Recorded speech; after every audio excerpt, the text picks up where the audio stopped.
So apparently, this is a confidential document. It's covered by an NDA. The only problem is I never actually signed an NDA. So, shh, let's not tell anyone. Let's go through it together. It's an influencer brief from the Haley Stevens Senate campaign in Michigan.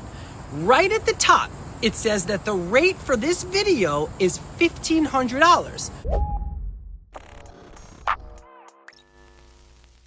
You just heard from David, who is a political influencer on Instagram, and he's exposing the sheer desperation of the Haley Stevens campaign. Now, for those who don't know, Haley Stevens is the establishment's preferred choice, taking on Abdul El-Sayed in Michigan's Democratic Party primary for the U.S. Senate.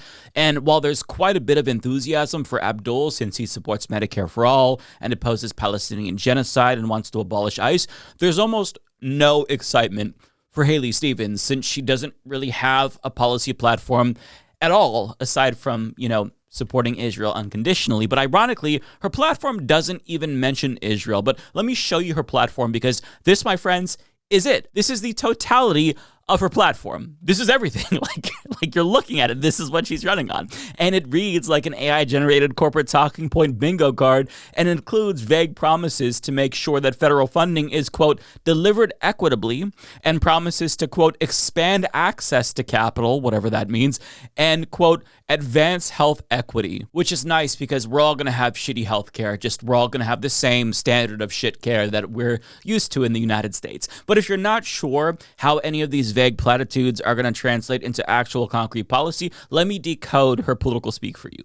She's saying she will do fuck all for the people of Michigan because policy isn't necessarily her forte, because she's running more of a vibes-based campaign. The problem with that strategy, however, is that the vibes for Haley Stevens are utterly atrocious. Now, I'm not saying that she has no support in Michigan, because she obviously does, but she's very clearly not generating the kind of enthusiasm that Abdul El-Sayed is generating. So her goal, presumably, is to just fake it till she makes it. So she's calling her platform, if you want to even call it that, the Hope Agenda, and her cronies are simultaneously circulating this decade-old clip of Obama complimenting her to insinuate that he endorsed her in this race when he in fact did not. And Haley Stevens, by the way, she was there.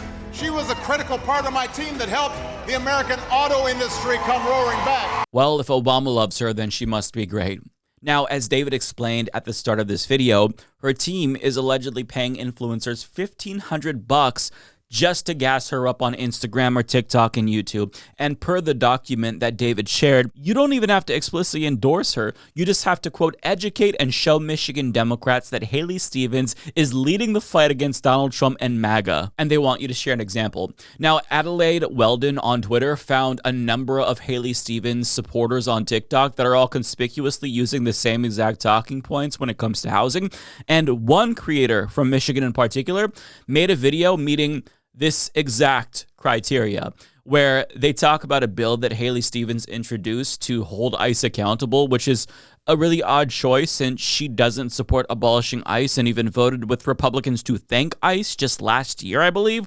So it seems like the person in question went to Stevens' congressional website and just randomly chose one of her press releases to highlight in order to meet the requirements to get that $1,500 check. Very, very little effort was put into it, clearly. But I'm not going to play that person's TikTok for you and put them on blast. One, because I can't actually prove that they're getting paid to promote Haley Stevens, even though it's very suspicious. And two, because their TikTok, I shit you not, got like 1,000 views, not even 1,000 views. And almost every single comment was shitting on them for promoting Haley Stevens. But if I am right, and this is somebody on the campaign's payroll, it really speaks to how badly this attempt to astroturf support for her is going. And you could even argue that it backfired given how her team reached out to the wrong person, David, who is now exposing them, who's blowing up what they're trying to do. Now, I want to share what else he said, because he's meeting the requirements for this particular ad buy, but he's doing it in his own way. And what he says here is just glorious. So just take a look. So the first instruction says, share a proof point where Stevens has stepped up to fight MAGA. So sure. So just like Trump, Haley Stevens says that we can't afford universal health care, affordable housing, student debt relief. But when Congress had a chance to put limits on how long the president could keep U.S. involvement in Israel's war, she voted against those limits. Meanwhile, American taxpayers have paid at least $29 billion, with a B, supporting Israel's war. Funny how we're always broke until it's time to fund another war. So the next instruction says, make this personal. Why does stepping up to MAGA matter to me? This is fun, isn't it? Not signing an NDA and blowing it up? Love it.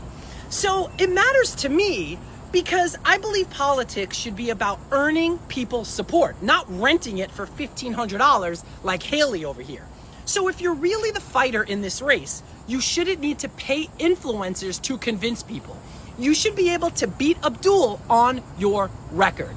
Abdul is talking about healthcare, affordable housing, getting money out of politics, and taking on corporate power. Haley's campaign is sending out influencer briefs that require an NDA. So now on to my favorite part. You do not need to endorse Stevens. So think about that for a second. They're basically saying, we don't need you to believe in Haley. We just need your followers to think you do. They're not buying your vote. They're leasing your credibility. And that's really why I wanted to show you this document. Because if your record speaks for itself, you don't need influencer briefs. You don't need talking points to sign an NDA, a rate sheet. You need supporters. That's the difference. Vote Abdul. He is a person that will represent you, not corporate interests and not Israel. David, my friend, you are a legend, sir. But let's keep it real.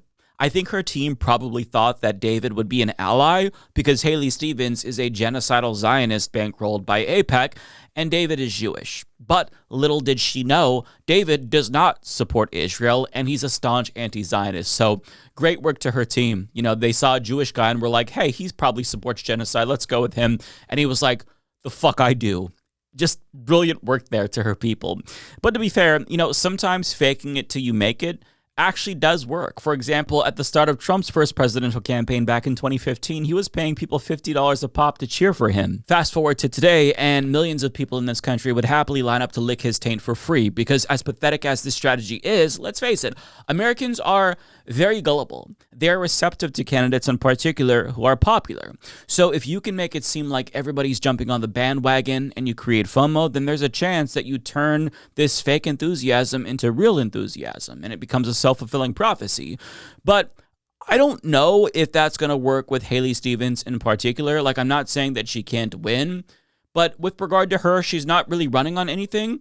And on top of that, another thing that she has going against her is that she's just a giant fucking weirdo. Israel comes to me in my dreams. I see Israel's future. I am going to be working on our behalf. I am going to be telling the stories on our behalf.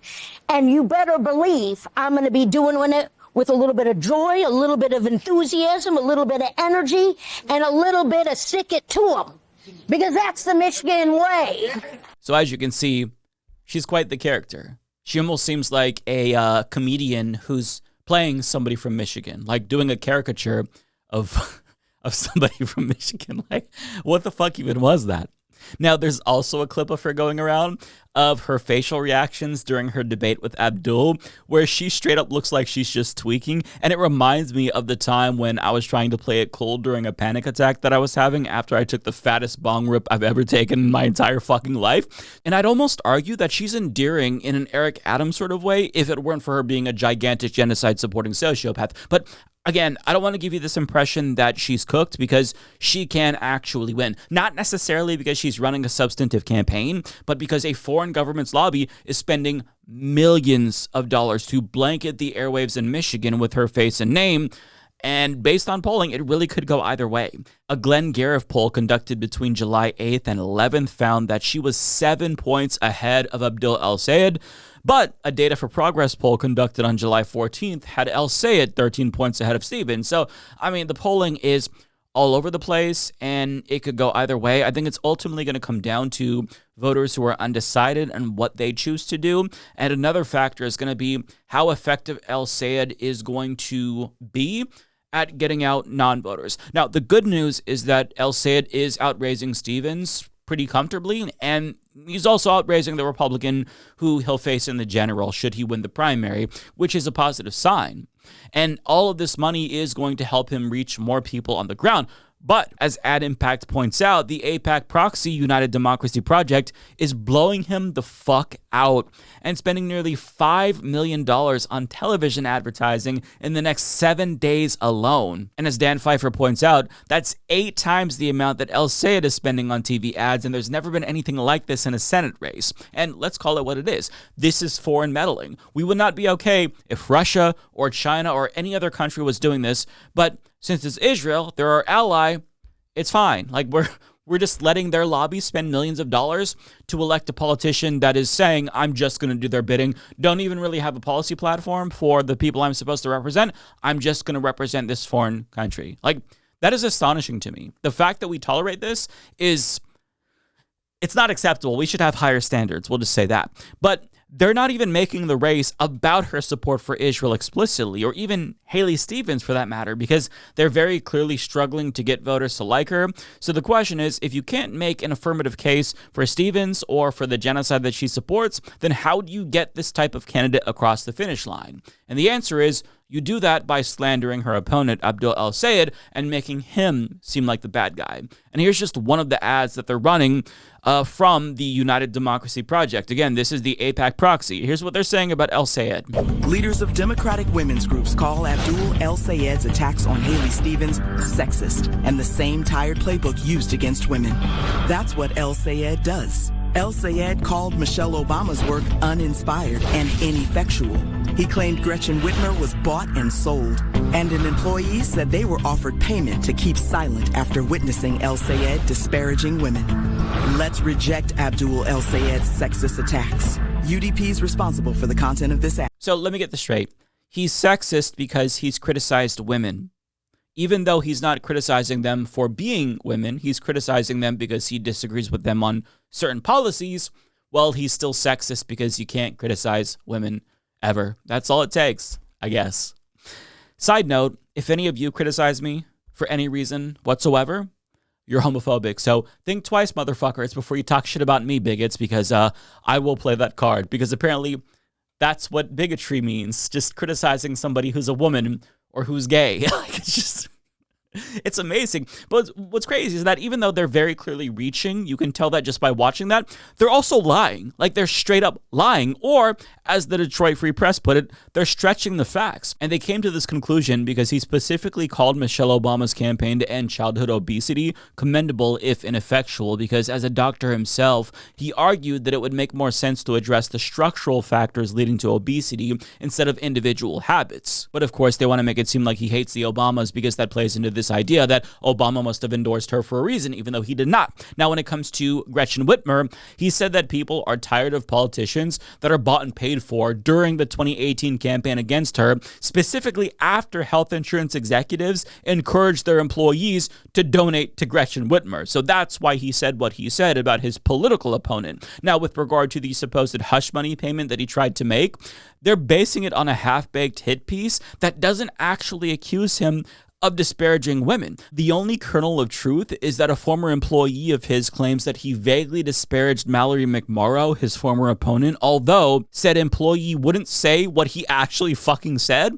and just claims that he turned down $7,000 to sign a non-disparagement agreement. Now, assuming that this person is telling the truth about the $7,000 payment, sure, offering a disgruntled staffer $7,000 to not shit-talk the campaign isn't necessarily the best look, because Abdul and his campaign shouldn't give staffers a reason to shit-talk them in the first place. That being said, people just don't get along sometimes, and I don't know if this was a standard practice for all staffers or if this specific person was offered this as a sort of bribe to stop them from spilling the tea, but it begs the question, if they didn't sign this, why wouldn't they just tell us what the fuck he said?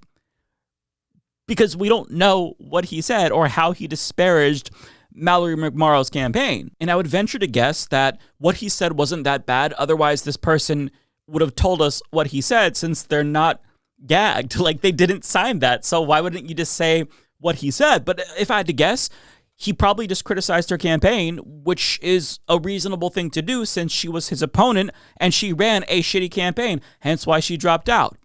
He is allowed to criticize his opponent. That's a thing that candidates do. Now, if he was specifically saying sexist things about her, sure, that would cross the line, but this person isn't alleging that. It just seems like they're mad that he criticized Mallory McMorrow, and she also happens to be a woman. And you'll have to forgive me for not believing that the Israel lobby is sincerely concerned about women, since they literally believe that Israel should be allowed to indiscriminately murder as many Palestinians as possible, including women. But we know what they're trying to do. They're trying to appeal to the sensibilities of Democratic Party primary voters and scare them about this scary Muslim man, make it seem like he's sexist, right? And I think that it's important to point out that this is what they're doing because AIPAC isn't just a pro-Israel organization. They're also effectively an anti-Arab hate group. So they're trying to gin up Islamophobic tropes to scare people away from the policies Michigan voters would otherwise support. And on that note, they're also implying that he's a terrorist sympathizer because, of course, I say that because AIPAC's United Democracy Project also sent out this mailer which reads, Abdul El-Sayed embraced a podcaster who said Jews are inbred and that America deserved 9/11. Now, there's a reason why they're saying podcaster and they only put Hassan Piker's name at the bottom because they're hoping that voters only read the big words because they know that there's a risk that his association with Hassan Piker could actually make him more popular. But when you flip it over, it accuses Abdul El-Sayed of rationalizing a terrorist attack on a Michigan synagogue. But how, you ask? Well, they cite an article from the Jewish Telegraphic Agency, which talks about an article a Michigan rabbi wrote for Barry Weiss's The Free Press, where El-Sayed's condemnation of the synagogue attack was criticized because he mentioned how Israel's conduct abroad is making Jewish people around the world less safe. Now, the reason why he said this is because the person who committed the attack did it in retaliation for Israel's invasion of Lebanon, according to federal officials. Now, that doesn't justify or rationalize it in any way, but that context is important because it demonstrates how dangerous it is to equate Judaism with Zionism, because it implies that ordinary Jewish people are culpable for the crimes committed by the Israeli government, and it is wrong for them to face blowback for the actions of a foreign government. So he said what he said out of concern for Jewish people, but they deliberately misconstrued his words to imply that he actually supported violence and terrorism against Jewish people, which is despicable. But I mean, it's not beyond the pale for a lobby that supports terrorism itself. But when you step back, you start to see the full picture of their strategy here.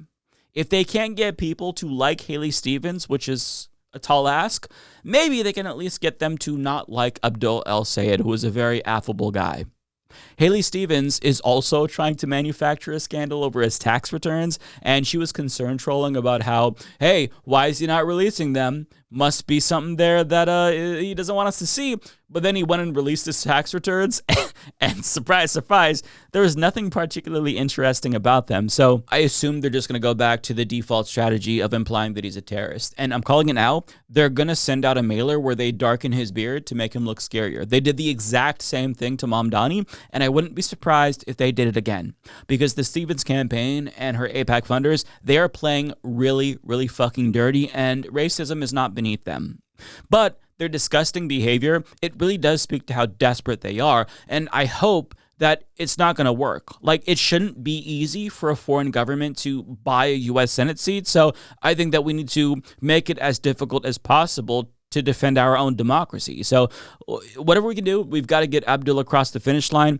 Donate if you can afford to, and if you don't have the money to spare, maybe you can contribute your time by fund banking, because this could really be a close race and anything helps. So we can't let these bullshit attacks land. We've got to make sure we get out the vote for Abdul, because if he were to lose, this would be devastating. But I'm going to remain cautiously optimistic, cross my fingers, and hope for the best.